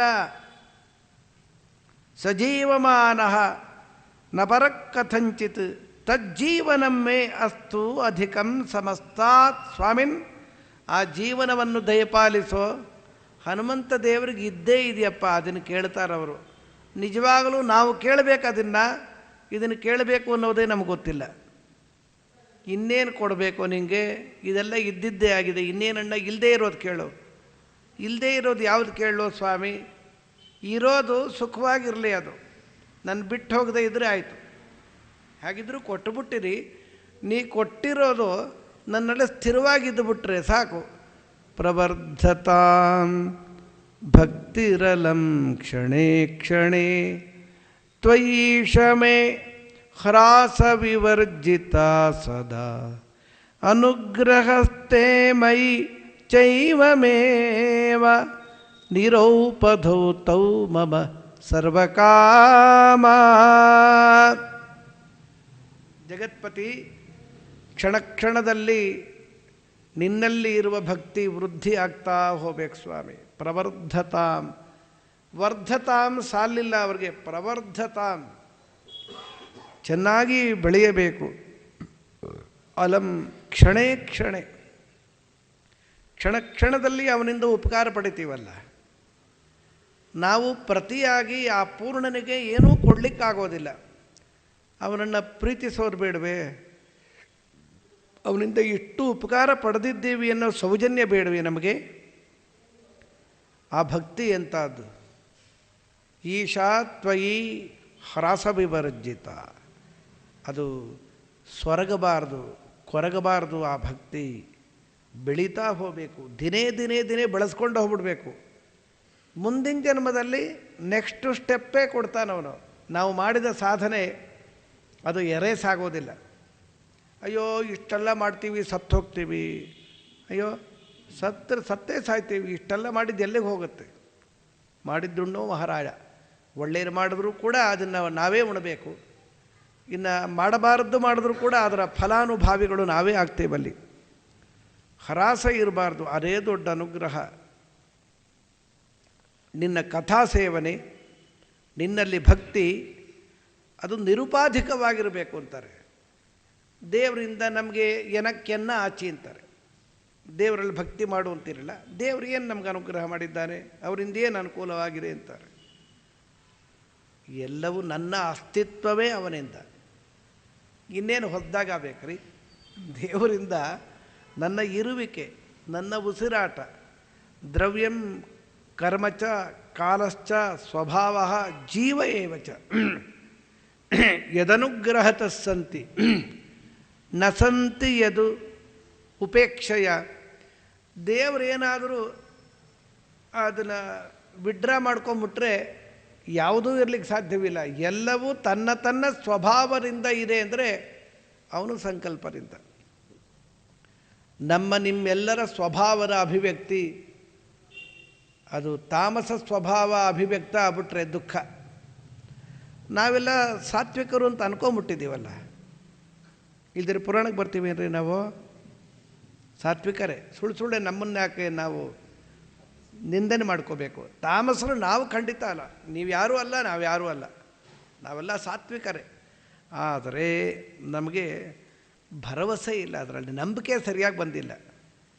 ನಾವು ಸಾತ್ವಿಕರು ಅಂತ ಹೇಳಿಕೊಳ್ಳಲಿಕ್ಕೆ ದೇವರು ಸಾತ್ವಿಕರು ಹೇಗೆ ಬದುಕಬೇಕು ಅಂತ ಹೇಳಿದ್ದಾನೋ ಹಾಗಿನ್ನೂ ಬದುಕ್ತಾ ಇಲ್ಲ ನಾವು. ಹಾಗೆ ಬದುಕಿದರೆ ನಮ್ಮ ಸತ್ವಗುಣ ಚೆನ್ನಾಗಿ ಅಭಿವ್ಯಕ್ತವಾಗಿದೆ ಅಂತ ಅರ್ಥ. ಅದು ಶ್ರವಣ ಕಡಿಮೆ ಆಗಿದೆ, ಸಾಧನೆ ಕಡಿಮೆ ಆಗಿದೆ, ಸಾಧನೆ ಪೂರ್ಣವಾಯಿತು ಅಂತ ಹೇಳಿದ್ರೆ ನಮಗೆ ಎಲ್ಲೂ ಗೊಂದಲವಿಲ್ಲ, ಆಯಾಸವಿಲ್ಲ. ಅದನ್ನು ದಯಪಾಲಿಸು ಸ್ವಾಮಿ. ನಿರೋಪಧೋ ಅಂತಾರೆ. ಔಪಾಧಿಕವಾದ ಪ್ರೀತಿ ಬೇಡ, ನಿರುಪಾಧಿಕ ಪ್ರೀತಿ. ನಮ್ಮ ಮಕ್ಕಳು ಮೊಮ್ಮಕ್ಕಳು ಸುಂದರವಾಗಿರುತ್ತೆ, ಆ ಮಗುವಿನಿಂದ ನನಗೇನು ಲಾಭ ಅಂತ ಪ್ರೀತಿ ಬರುತ್ತಾ? ಆ ಮುಗ್ಧವಾದ ಮಗುವನ್ನು ನೋಡಿದ್ರೆ ಸಹಜವಾಗಿ ಪ್ರೀತಿ ಬರುತ್ತೆ. ಮಗುವಿನಿಂದ ಏನು ನಾನು ಇಷ್ಟು ಪ್ರೀತಿಸ್ತೀರಿ, ಈ ಮಗು ನನಗೇನು ಕೊಡಲ್ಲ ಅಂತ ಯಾವ ತಾತನೂ ಹೇಳಲ್ಲ, ಏನೂ ಅಪೇಕ್ಷೆ ಪಡಲ್ಲ. ಆದರೆ ಮಗುವಿನಲ್ಲಿ ಪ್ರೀತಿ ಬರುತ್ತೆ. ನಮಗೆ ಪ್ರೀತಿಸಿ ಗೊತ್ತಿದೆ, ಮಗುವಿನಿಂದ ಪ್ರತಿಯಾಗಿ ಏನೂ ಅಪೇಕ್ಷೆ ಮಾಡದೇ ಇರೋದು ಗೊತ್ತಿದೆ. ಆದರೆ ದೇವರಿಂದ ಅನಂತ ಉಪಕಾರ ಈಗಾಗಲೇ ಆಗಿಬಿಟ್ಟಿದೆ, ಮುಂದಾಗತ್ತೆ, ಆಗ್ತಾ ಇದೆ. ತಿರುಗಾ ಕೊಡಬೇಕೇನ್ರಿ ದೇವರು ನಮಗೆ? ಅದು ಕೊಡು ಇದು ಕೊಡು ಅಂತ ಪೀಡಿಸ್ತಾ ಹೋಗ್ಬೇಕಾ ದೇವರಂಡ? ಕಂಡಿದ್ದು ಕೇಳೋದೇನ ದೇವರಂಡ? ಯಾಕೆ ಕೇಳಬೇಕು? ನಮ್ಮ ಹಿತ ನಮಗೇನು ಗೊತ್ತಿಲ್ಲ ಅಂತಾದಮೇಲೆ ಕೇಳೋದಿದೆಯಲ್ಲ ದೇವರನ್ನ, ಅದು ಕೊಡು ಇದು ಕೊಡು ಅಂತ, ಅದು ಅತಿ ದಡ್ಡತನ. ಏನೂ ಬೇಡ ಸ್ವಾಮಿ, ನಿನ್ನ ಚಿತ್ತಕ್ಕೆ ಬಂದದ್ದು ಎನ್ನ ಚಿತ್ತಕ್ಕೆ ಬರಲಿ. ನಿಂಗೆ ಗೊತ್ತಿದೆ ನನಗೇನು ಕೊಡಬೇಕು ಅಂತ ಅಂದ್ಕೊಂಡಿದ್ಯೋ ಅದು ಕೊಟ್ಟರೆ ಕೊಡು, ಬಿಟ್ಟರೆ ಬಿಡು. ನಾನು ಯಾಕೆ ಕೇಳಬೇಕು ನಿನ್ನನ್ನು? ನನ್ನ ಯೋಗಕ್ಷೇಮ ನಿನಗೆ ಬಿಟ್ಟಿದ್ದು ಅಂತ ಹೇಳಿಬಿಟ್ರೆ ಜವಾಬ್ದಾರಿ ಕಡಿಮೆ ಆಗತ್ತೆ. ಅದು ಬಿಟ್ಬಿಟ್ಟು ಅದು ಕೊಡು ಅಂದರೆ ಅದು ಕೊಟ್ಬಿಡ್ತಾನೆ. ನಮ್ಮ ಯೋಗಕ್ಷೇಮ ನಾವು ನೋಡ್ಕೋಬೇಕು. ₹1,00,00,000 ಕೊಟ್ಬಿಡ್ತಾನೆ, ಮಾರನೇ ದಿನನ ಯಾರೋ ಕೃಷ್ಣಾರ್ಪಣ ಹೋಗ್ಬಿಡ್ಬೋದಲ್ಲ. ಇವತ್ತು ಸಂಪಾದನೆ ಮಾಡಿದ್ದು ನಾಳೆ ಹೋಗಿಬಿಡ್ಬೋದು. ಆ ಪಾಪ ಮಲ್ಯನ ಕೂಡಿಸ್ಬಿಡ್ತೀಯ, ನಾಳೆ ಇಂಡಿಯಾಗೆ ಬಂದರೆ ಒದ್ದು ಬಿಡ್ತಾರೆ, ಜೈಲಲ್ಲಿ ಇಟ್ಬಿಡ್ತಾರೆ. ಸಾವಿರಾರು ಕೋಟಿ ಅಂತೆ ತೊಗೊಂಡು ಏನು ಮಾಡಬೇಕು? ದುರಾಶೆ, ಎಕ್ಸ್ಪ್ಲಾಯ್ಟೇಷನ್ನು. ಆದರೆ ಎಲ್ಲದರ ಫಲ ಅನುಭವಿಸ್ಬೇಕಲ್ವ? ನಮಗೇನೂ ಬೇಡ. ನಮಗೆ ಇವತ್ತು ಮಧ್ಯಾಹ್ನ ಊಟ ಇವತ್ತಲ್ಲ ನಾಳೆ ಊಟ ಆದರೆ ನಮ್ಗೆ ಅಷ್ಟು ಸಾಕು. ನಮಗೆ ಫುಲ್ಫಿಲ್ಮೆಂಟ್ ಆದ ಹಾಗೆ. ನಮಗೆ ಯಾರ್ಯಾರನ್ನ ಹೇಗೆ ಬೋಳಿಸ್ಬೇಕು ಅಂತ ವಿಧಾನಸೌಧದ ತುಂಬಿದಾರಡ ಅಂಥ ದುಷ್ಪರಿಸ್ಥಿತಿ ನಮಗಿಲ್ಲ ನೋಡಿ. ನಮಗೆ ದೇವರಲ್ಲಿ ಭಕ್ತಿಯನ್ನು ಬೇಡುತ್ತಾ ಅದಕ್ಕಾಗಿ ಬದುಕಿಬಿಟ್ಟ ಪಕ್ಷದಲ್ಲಿ ನಾವು ಧನ್ಯರಾಗಿ ಬಿಡ್ತೀವಿ. ಅನಿಷ್ಟಗಳು ನಮ್ಮನ್ನು ಕೇಳ್ದೇ ನಮ್ಮಿಂದ ದೂರ ಆಗ್ಬಿಡುತ್ತೆ. ದೇವರ ಭಕ್ತನಾದವನಿಗೆ ಈ ರೀತಿ ಹನುಮಂತ ದೇವರಿಗೆ ಒಳ್ಳೆಯ ಅನುಗ್ರಹವನ್ನು ಜಗಸ್ವಾಮಿ ಮಾಡಿ ತಾನು ಪಟ್ಟದಲ್ಲಿ ಕೂತ. ರಾಮನ ಪಟ್ಟಾಭಿಷೇಕ ಆಯಿತು. ಕೈಕೇಯಿ ಏನೂ ತೊಂದರೆ ಕೊಡಲಿಲ್ವಾ? ಇನ್ನು ತೊಂದರೆ ಕೊಟ್ಟರೆ ಅವಳನ್ನ ನಿರ್ನಾಮ ಮಾಡಿಬಿಡ್ತಾರಷ್ಟೆ. ಬುದ್ಧಿ ಬಂದಿರೆ ಒಳ್ಳೆಯವಳು ಪಾಪ ಅವಳು. ಕೈಕೇಯಿ ಕೆಟ್ಟ ಹೆಣ್ಣಲ್ಲ, ಒಳ್ಳೆಯ ಹೆಣ್ಣೆ ಅಲ್ವಾ? ಭರತನ ತಾಯಿ ಕೆಟ್ಟವಳಾಗೋದು ಹೇಗೆ? ಅಥ ಆಪ್ತರಾಜ್ಯ ಭಗವಂಸ ಲಕ್ಷ್ಮಣಂ ಜಗಾದ ರಾಜ. ಲಕ್ಷ್ಮಣ ನೀನು ಯುವರಾಜನಾಗೋ ಅಂದ. ಲಕ್ಷ್ಮಣಮೂರ್ತಿ ಯುವರಾಜನಾಗು ಅಂದರೆ ಮುಖ ಚಿಕ್ಕಗಾಗುವ ಬಾಡಿ ಬಿಡ್ತಂತೆ. ನಾನೇನು ಕೇಳಲಿಲ್ಲಲ್ಲ. ಅಲ್ಲಪ್ಪ ನೀ ದೊಡ್ಡವನು, ನೀನು ನಾನಾದ ಕೂಡಲೇ ನಿಂದೇ ಸ್ಥಾನ. ಆದರೆ ಇಲ್ಲೆಲ್ಲ ಗೊಂದಲ ಇದೆ. ಭರತ ದೊಡ್ಡವನು ಅಂತಿದೆ, ಅದು ಒಂದು ರೀತಿಯಲ್ಲಿ ನಿಜವೇ. ರಾಮ ಅವತಾರ ಮಾಡಿದ ಕೂಡಲೇ ಮಾರನೆಯ ದಿನ ನವಮಿ ರಾಮ ಅವತಾರ ಮಾಡಿದ್ರೆ, ದಶಮಿ ಭರತ ಅವತಾರ ಮಾಡಿದ್ದು, ಏಕಾದಶಿ ಲಕ್ಷ್ಮಣ ಶತ್ರುಘ್ನರು ಅವತಾರ ಮಾಡಿದ್ದು ಡೌಟೇ ಬೇಡ. ಭೂಮಿಗೆ ಮೊದಲು ಕಾಣಿಸ್ಕೊಂಡಿದ್ದು ಭರತ, ದೊಡ್ಡವನು ಲಕ್ಷ್ಮಣನೇ. ಅದಕ್ಕೆ ಲಕ್ಷ್ಮಣನಿಗೆ ಯೌವರಾಜ್ಯವನ್ನು ಆಫರ್ ಮಾಡಿದ್ದು. ಮತ್ತಿನ್ನೊಂದಿದೆ, ರಾಮನಿಗೆ ಸೀತೆಯ ಪಾಣಿಗ್ರಹಣ ಆದಮೇಲೆ ಲಕ್ಷ್ಮಣ ಆಗಚ್ಚ ಭದ್ರಂತೆ ಊರ್ಮಿಳೇಯಂ ಅಮಸುತ ಪಾಣಿಂಗೃಹೀಶ್ವ ಪಾಣಿನ. ಊರ್ಮಿಳೆ ನನ್ನ ಮಗಳು, ಪಾಣಿಗ್ರಹಣ ಮಾಡೋ ಲಕ್ಷ್ಮಣ. ಆಮೇಲೆ ಮಾಂಡವಿಯನ್ನು ಭರತಂ ಕರೆದ. ಲಕ್ಷ್ಮಣ ಒಂದು ವೇಳೆ ಚಿಕ್ಕವನಾದರೆ ರಾಮ ಭರತ ಲಕ್ಷ್ಮಣ ಶತ್ರುಘ್ನರ ವಿವಾಹ ಬೇಕು. ರಾಮ ಲಕ್ಷ್ಮಣರಿಗೆ ವಿವಾಹ ಆದಮೇಲೆ ಮೂರನೇದು ಭರತಂಗೆ ಪಾಣಿಗ್ರಹಣ ಆದಮೇಲೆ ಭರತ ಬಹಳ ದೊಡ್ಡ ಗೊಂದಲ ಬಿಡಿ. ನೀವು ಈಗ ತಾನೇ ಹೇಳಿದ್ರಲ್ರಿ, ಪುನರ್ವಸು ನಕ್ಷತ್ರದಲ್ಲಿ ರಾಮಚಂದ್ರ, ಪುಷ್ಯ ನಕ್ಷತ್ರದಲ್ಲಿ ಭರತ, ಆಶ್ಲೇಷದಲ್ಲಿ ಲಕ್ಷ್ಮಣ ಶತ್ರುಘ್ನರು ಹುಟ್ಟಿದ್ದಾರೆ. ಲಕ್ಷ್ಮಣ ದೊಡ್ಡವನು ಅಂತಿರಲ್ಲ. ಪಾಯಸ ಹಂಚಿದ್ದು ಮೊದಲು ಕೌಸಲ್ಯಗೆ, ಆಮೇಲೆ ಸುಮಿತ್ರೆಗೆ, ಆಮೇಲೆ ಕೈಕೇಯಿಗೆ, ಮತ್ತೆ ಸುಮಿತ್ರೆಗೆ. ಗರ್ಭಪ್ರವೇಶ ಲಕ್ಷ್ಮಣನಿಗೆ ಮೊದಲು ಗೊತ್ತಾಯ್ತೆ. ಅದಕ್ಕಾಗಿಯೇ ಲಕ್ಷ್ಮಣರಿಗೆ ಪಾಣಿಗ್ರಹಣ. ಅವಳಿ ಮಕ್ಕಳು ಹುಟ್ಟತ್ತಲ್ಲ, ಮೊದಲು ಹುಟ್ಟಿದ ಮಗು ಚಿಕ್ಕದು, ನಂತರ ಹುಟ್ಟಿದ ಮಗು ದೊಡ್ಡದು. ಗೊತ್ತೇ? ಭೂಸ್ಪರ್ಶ ಯಾವುದಕ್ಕಾಗತ್ತಲ್ಲ, ಅದು ಯಾಕೆ ಹೀಗೆ? ಇವತ್ತು ಗೌರ್ಮೆಂಟಲ್ಲೆಲ್ಲ ಹಾಗೆಲ್ಲ ಬಿಡಿ, ಇದರಲ್ಲೆಲ್ಲ ಒಂದು 2-3 ನಿಮಿಷಗಳಾದರೂ ಯಾವುದು ಮೊದಲು ಹುಟ್ಟಿರುತ್ತೋ ಅದೇ ದೊಡ್ಡದು. ಆದರೆ ನಮ್ಮ ಪ್ರಾಚೀನರು ಮೊದಲು ಹುಟ್ಟಿದ ಮಗುವನ್ನು ಚಿಕ್ಕದು ಅಂತ ಕರೆದು ನಂತರ ಹುಟ್ಟಿದ ಮಗುವನ್ನು ದೊಡ್ಡದು ಅಂತ ಯಾಕೆ ಕರೆದಿದ್ದಾರೆ ಗೊತ್ತಾ? ಗರ್ಭಪ್ರವೇಶ ನಂತರ ಹುಟ್ಟಿದ ಮಗುವಿಗೆ ಮೊದಲು ಹುಟ್ಟಿದ ಮಗುವಿಗೆ ಗರ್ಭಪ್ರವೇಶ ಆ ನಂತರ ಹೀಗಿದೆ. ಆ ಕಾರಣದಿಂದ ಯೋಗ್ಯತೆಯಲ್ಲಂತೂ ಗೊತ್ತೇ ಇದ್ದೆ. ವಾಸುದೇವ ರಾಮಚಂದ್ರ, ಸಂಕರ್ಷಣ ಲಕ್ಷ್ಮಣಮೂರ್ತಿ, ಇನ್ನು ಪ್ರದ್ಯುಮ್ನ ಅನಿರುದ್ಧ ಭರತ ಶತ್ರುಘ್ನರು. ಅಥಪ್ತರಾಜ್ಯೋ ಭಗವನ್ ಸಲಕ್ಷ್ಮಣಂ ಜಗಾದರಾಜ ತರುಣೋ ಭವಾಶು. ಬೇಗ ನೀನು ಯುವರಾಜನಾಗಿ ಬಿಡೋ. ನನಗೆ ಬೇಡ ಸ್ವಾಮಿ, ನಿನ್ನ ಪಾದ ಕಮಲವನ್ನು ಸೇವಿಸುವ ಭಾಗ್ಯ ಕೊಟ್ಟಿದ್ದಿ. ನಾನು ಯುವರಾಜನಾಗಿ ಬಿಟ್ಟರೆ ಅಲ್ಲೆಲ್ಲೋ ಹೊರಟೋಗ್ತೀನಿ, ದಯವಿಟ್ಟು ಅನುಗ್ರಹ ಮಾಡು. ನಮಾಂ ಭವತ್ಪಾದ ನಿಷೇವಣೈಕಸ್ಪೃಹಂ ತದನ್ಯತ್ರ ನಿಯೋಕ್ತುಮರ್ಹತಿ ನಗೀದೃಶಃ ಕಚ್ಚಿದನುಗ್ರಹ ಕ್ವಚಿತ್ ತದೇವ ಮೇ ದೇಹಿ ತತಃ ಸದೈವ. ನಿನ್ನ ಪಾದವನ್ನು ಸೇವಿಸುವ ಉತ್ಸಾಹ, ಆ ಒಂದು ಆನಂದ ಬೇರೆಲ್ಲೂ ಇಲ್ಲ. ಬೇರೆ ಕಡೆ ನನ್ನನ್ನು ನಿಯೋಗ ಮಾಡಬೇಡ.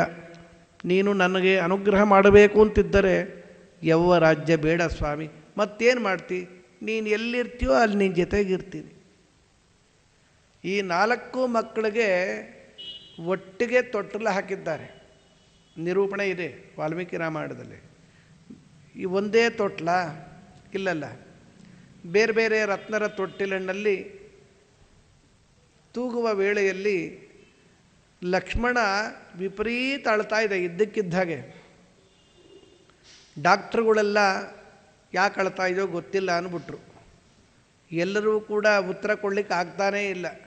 ಸುಮಂತ್ರ ಮಂತ್ರಿ ಸೂಕ್ಷ್ಮ ಬುದ್ಧಿ ಆ ಮಗುವನ್ನು ಎತ್ತಿ ರಾಮ ಇದ್ದ ತೊಟ್ಟಿನಲ್ಲೇ ಮಲಗಿಸ್ಬಿಟ್ರೆ ಒಂದು ಕ್ಷಣದಲ್ಲಿ ಅಳು ಹೊಟ್ಟೋಯ್ತು. ಅದು ಹೇಗೆ ಗುರುತಿಸಿದ? ರಾಮನ ತೊಟ್ಟಿಲು ಸಮೀಪಿಸಿದಾಗ ಅಳು ಕಡಿಮೆ ಆಗ್ತಾ ಇತ್ತಂತೆ. ಹೀಗೆ ತೂಗಬೇಕಾದ್ರೆ ಆ ತೊಟ್ಲು ಈ ತೊಟ್ಲು ಸಮೀಪಿಸಿದಾಗ ಅಳು ಕಡಿಮೆ ಆಗ್ತಾಯಿತ್ತು. ದೂರ ಹೋದ ಕೂಡಲೇ ಅಳು ಹೆಚ್ಚಾಗವೋ ಏನೋ ಇರ್ಬೋದು ನೋಡುವ ಅಂತ ಹೇಳ್ಬಿಟ್ಟು ರಾಮನ ತೊಟ್ಟಿಲಿನಲ್ಲೇ ಲಕ್ಷ್ಮಣ ಮೂರ್ತಿಯನ್ನು ಮಲಗಿಸಿದರೆ ಅಳುವೇ ಇಲ್ಲ ಅಂತ ಕೇಳ್ತೀವಿ. ಇದು ಆನಂದ ರಾಮಾಯಣದಲ್ಲಿದೆ. ಅದು ಅಪ್ರಾಮಾಣಿಕ ಏನಿಲ್ಲ, ಪ್ರಾಮಾಣಿಕವೇ. ಇನ್ನು ಪ್ರೌಢಾವಸ್ಥೆಗೆ ಬಂದ ಮೇಲೆ ಲಕ್ಷ್ಮಣ ರಾಮನನ್ನು ಬಿಟ್ಟಿರ್ತಾನೆ. ವೈರಾಗ್ಯಕ್ಕೆ ಅಭಿಮಾನಿ ಮಹಾಚೇತನ ಪುಣ್ಯಾತ್ಮ. ವೈರಾಗ್ಯ ಯಾತಕ್ಕೋಸ್ಕರ? ರಾಮನ ಒಟ್ಟಿಗೆ ಸರ್ವದಾ ಇರಬೇಕು ಅಂತ.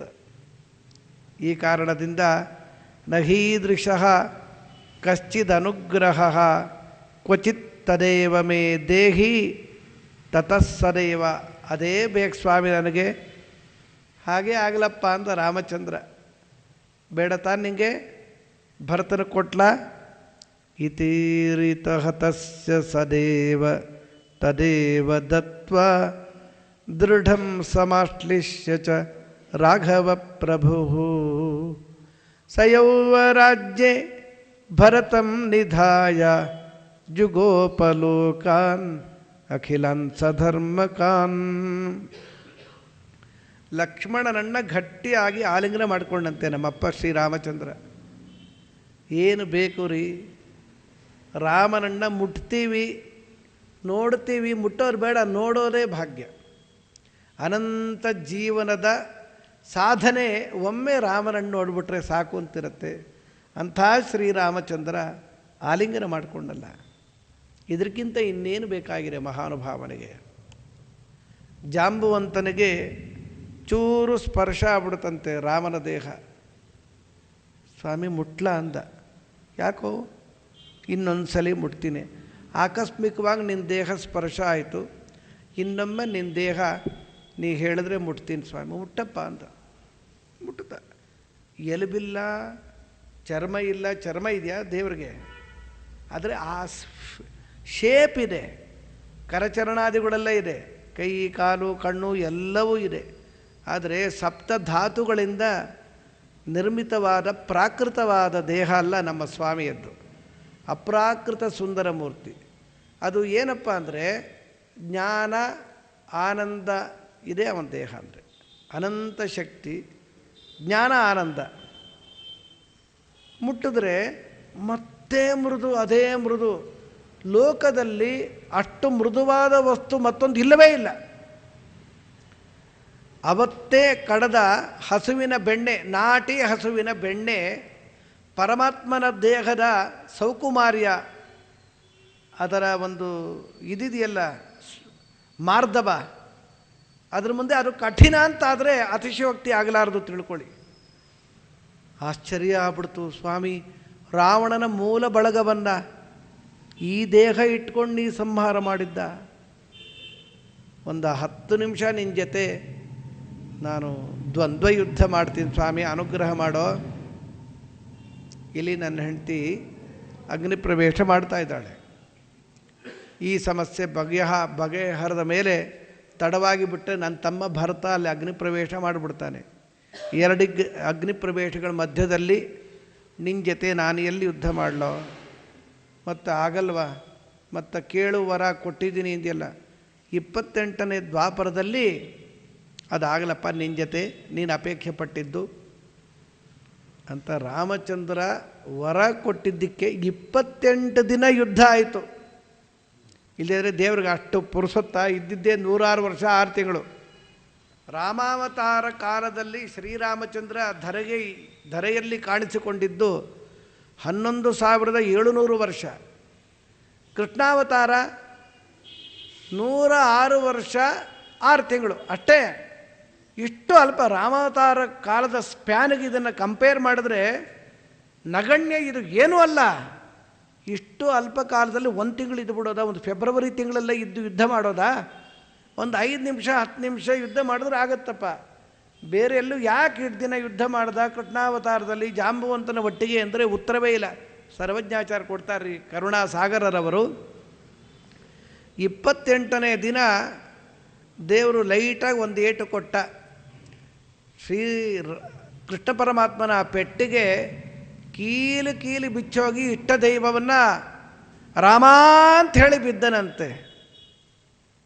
ಈ ಕೃಷ್ಣನಲ್ಲೇ ರಾಮ ಕಂಡ. ಅದನ್ನು ಆಚಾರು ಅಂತಾರೆ. ಕೌಸಲ್ಯ ಜವರ ವಂಶೋದ್ಭವ ಸುರ ಸಂಸೇವಿತ ಪದ ರಾಮ್ ಹರೇ ಕಂಸಾದ್ಯ ಸುರರ ಧ್ವಂಸಗೈದ ಯದುವಂಶೋದ್ಭವ ಕೃಷ್ಣ ಹರೇ. ಜೈ ಜೈ ರಾಮ ಹರೇ, ಜೈ ಜೈ ಕೃಷ್ಣ ಹರೇ, ರಾಮ ರಾಮ ಹರೇ, ಜೈ ಜೈ ಕೃಷ್ಣ ಹರೇ. ತಾಟಕ್ಕೆ ಖರ ಮಧು ಕೈಟ ಭಾರಿ ಪಾಪಾಟವಿ ಸುರ ಮುಖ ರಾಮ ಹರೇ. ಆಟರಿ ಫಣಿಮ್ಯಾ ನಾಟ್ಯವನಾಡಿದ ಖೇಟವಾಹ ಶ್ರೀ ಕೃಷ್ಣ ಹರೇ.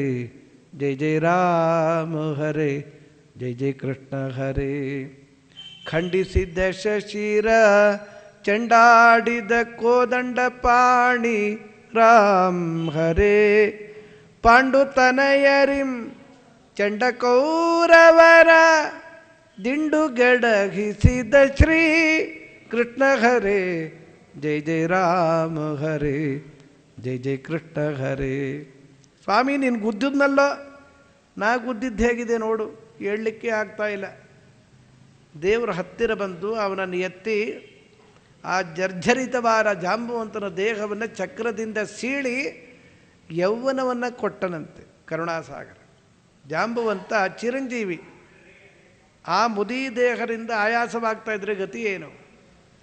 28 ದಿನ ಹೋರಾಡಿ ಆನಂದಪಟ್ಟ, ಅದರ ಮೇಲೆ ಅವನಿಗೆ ನೋಡಿ ಯೌವನವನ್ನು ದಯಪಾಲಿಸಿ ಬಿಟ್ಟಿದ್ದಂತೆ. ಇಂಥ ಒಂದು ಅದ್ಭುತವಾದ ದೇಹದ ಆಲಿಂಗನ ಲಕ್ಷ್ಮಣಮೂರ್ತಿಗೆ ಇನ್ನೂ ಉತ್ತಮ ಅಧಿಕಾರಿ ಅಲ್ವಾ ಕೊಟ್ಟು. ಏನಪ್ಪ ಲಕ್ಷ್ಮಣ ಏನಂತೆ, ಅದಕ್ಕೆ ಇಲ್ಲಿದ್ದು ಬಿಡ್ತೀನಿ ಸ್ವಾಮಿ, ನಿನ್ನ ಜೊತೆಗೆ ಯಾಕಿರ್ತೀನಿ ಅಂದರೆ ಸರ್ವದಾ ನೋಡ್ತಾ ಇರ್ಬೋದಲ್ಲ. ಜುಗೋಪ ಲೋಕಾನ್ ಅಖಿಲಾನ್ ಸಧರ್ಮಕಾನ್. ನೋಡಿ, ಎಲ್ಲ ಲೋಕವನ್ನು ಶ್ರೀರಾಮಚಂದ್ರ ಧರೆಯಲ್ಲಿ ಅಯೋಧ್ಯ ಪಟ್ಟಣದಲ್ಲಿ ಚಕ್ರವರ್ತಿಯಾಗಿ ಲೋಕವನ್ನೆಲ್ಲ ರಕ್ಷಣೆ ಮಾಡಿಬಿಟ್ಟ. ಇಡೀ ಲೋಕ ನಿರಾತಂಕವಾಗಿ ಸುಖವಾಗಿರಬೇಕು ಅಂತಲೇ ರಾವಣ ಅವನ ಬಳಗಗಳು ಏನೇನಿತ್ತೋ ಎಲ್ಲ ನಿರ್ನಾಮ ಮಾಡಿಬಿಟ್ಟ. 14 ವರ್ಷದಲ್ಲಿ ಯಾವ ರಾಕ್ಷಸ ಇರಬಾರ್ದು. ಇನ್ನು ಚೂರು ಪಾರಿತ್ತು, ಅದನ್ನು ಲವಣಾಸುರನ್ನ, ಆ ಶಂಭುಕ ಇವ್ರನ್ನೆಲ್ಲ ಸುಖವಾಗಿ ಶತ್ರುಘ್ನಾದಿಗಳಿಂದ ನಿರ್ನಾಮ ಮಾಡಿಸಿಬಿಡ್ತಾರಡ್ಡಿ. ಭರತ ನೀನು ಯುವರಾಜನಾಗು ಅಂಥೇಳಿ ಅವನನ್ನು ಯುವರಾಜ್ಯದಲ್ಲಿ ಕೂಡಿಸಿದ. ಲಕ್ಷ್ಮಣನಿಗೆ ಆಗ್ತೀಯೇನೋ ಅಂದ, ಆಗಲ್ಲ ಅಂದ್ಬಿಟ್ಟ. ಅದ್ಯಾಕೆ ಗೊತ್ತು, ಅವರಮ್ಮ ಕೈಕೇಯಿ ಭರತ ರಾಜನಾಗಲಿ ಅಂತಲ್ವ ರಾಮನನ್ನು 14 ವರ್ಷ ಅರಣ್ಯಕ್ಕೆ ಕೊಟ್ಟು ಕಳಿಸಿದ್ದು. ಮುಂದೆ ಭರತನೇ ರಾಜನಾಗ್ತಾನೆ ಸೂಚನೆ ಮಾಡಲಿಕ್ಕೋ ಏನೋ ಯುವರಾಜ್ಯವನ್ನು ಭರತನಿಗೆ ಕೊಟ್ಟಿದ್ದಾನೆ. ಪ್ರಶಾಸತೀಶೇ ಪೃಥಿವೀ ಬಭೂವ. ರಾಮಚಂದ್ರ ಭೂಮಿಯನ್ನು ಆಳುವ ವೇಳೆಯಲ್ಲಿ ವಾತಾವರಣ ಹೇಗಿತ್ತು, ಸತ್ಯಲೋಕ ಹೇಗಿತ್ತು ಹಾಗಿತ್ತು. ವಿರಿಂಚಲೋಕಸ್ಯ ಸಮಾಗುಣೋನ್ನತೋ. ಎಲ್ಲ ಗುಣಗಳಿಂದ ತುಂಬಿತು. ಇವತ್ತು ಆ ವಾತಾವರಣ ಸ್ವಪ್ನದಲ್ಲೂ ಇಲ್ಲ ನಮಗೆ. ಕೇಳಾದರೂ ಕೇಳೋಣ, ಹೀಗೊಂದು ಕಾಲ ಇತ್ತ? ಓ ಇತ್ತು ನೋಡಿ. ಜನೋ ಅಖಿಲ ವಿಷ್ಣುಪರೋ ಬಭುವ. ಎಲ್ಲ ಚೇತನರು ವಿಷ್ಣುವಿನ ಆರಾಧನೆ ಮಾತ್ರ ಮಾಡ್ತಾಯಿದ್ರು. ನಾವು ಬೇರೆಯವ್ರನ್ನ ಪೂಜೆ ಮಾಡಲ್ವಾ? ಶಿವನ ಆರಾಧನೆಯನ್ನು ಬಿಟ್ಟಿದ್ದೇವ? ನಮೋ ಹರ ಹರ ಹರ ಹರ ಹರಾಂತರಿಂ ಹೇ ದೃಶಂ.